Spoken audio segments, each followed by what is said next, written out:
नमस्कार दोस्तों, स्वागत है आपका डरावनी पॉडकास्ट चैनल पर। यहाँ आपको मिलेंगी ऐसी डरावनी कहानियाँ जो आपके दिल की धड़कनें तेज कर देंगी। तो दोस्तों, अगर आपने अभी तक इस चैनल को लाइक और सब्सक्राइब नहीं किया है तो तुरंत कर लीजिए, क्योंकि आगे आने वाली कहानियाँ आपको अंधेरे में अकेला छोड़ जाएंगी। चारों तरफ हरियाली और खेत खलिहान से घिरा हुआ था। गांव के लोग सादगी और मेहनत से अपनी जिंदगी जीते थे। लेकिन गांव से कुछ ही दूरी पर जंगल के किनारे एक पुरानी जर्जर सी कुटिया थी। उस कुटिया को लेकर तरह तरह की बातें प्रचलित थीं। लोग कहते थे कि वहां एक बूढ़ा साधु रहा करता है, परंतु साधारण साधु नहीं, उसके पास ऐसी शक्ति है कि जो भी उस कुटिया के भीतर गया वह कभी लौट कर नहीं आया। गांव के लोग उस रास्ते पर जाना भी अशुभ मानते थे।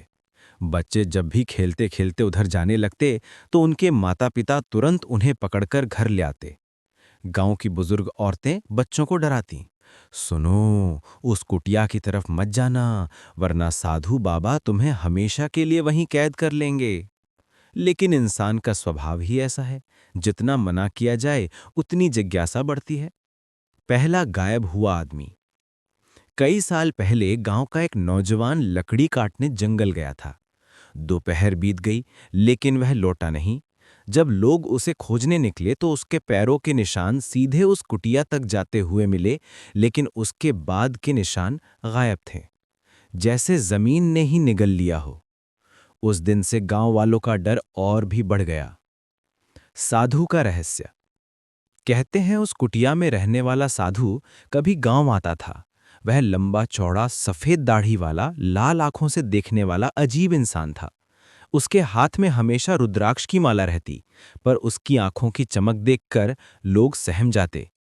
धीरे धीरे उसने गांव आना भी बंद कर दिया और पूरी तरह कुटिया में रहने लगा।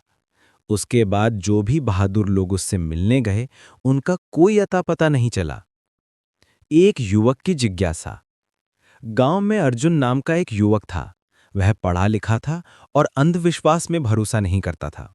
जब भी लोग कुटिया की बातें करते तो वह हंसकर कहता, भूत प्रेत जैसी कोई चीज नहीं होती, ये सब डराने की कहानियां हैं। एक दिन उसने ठान लिया कि वो कुटिया का सच सबके सामने लाकर रहेगा। गांव वालों ने बहुत समझाया, मगर अर्जुन अपने जिद पर अड़ा रहा। कुटिया का अंधेरा। रात को वो अकेला ही लालटेन लेकर कुटिया की ओर निकल पड़ा। चारों तरफ सन्नाटा था, हवा में अजीब सी ठंडक। जैसे जैसे वह कुटिया के पास पहुंचा, उसके कदम भारी होने लगे।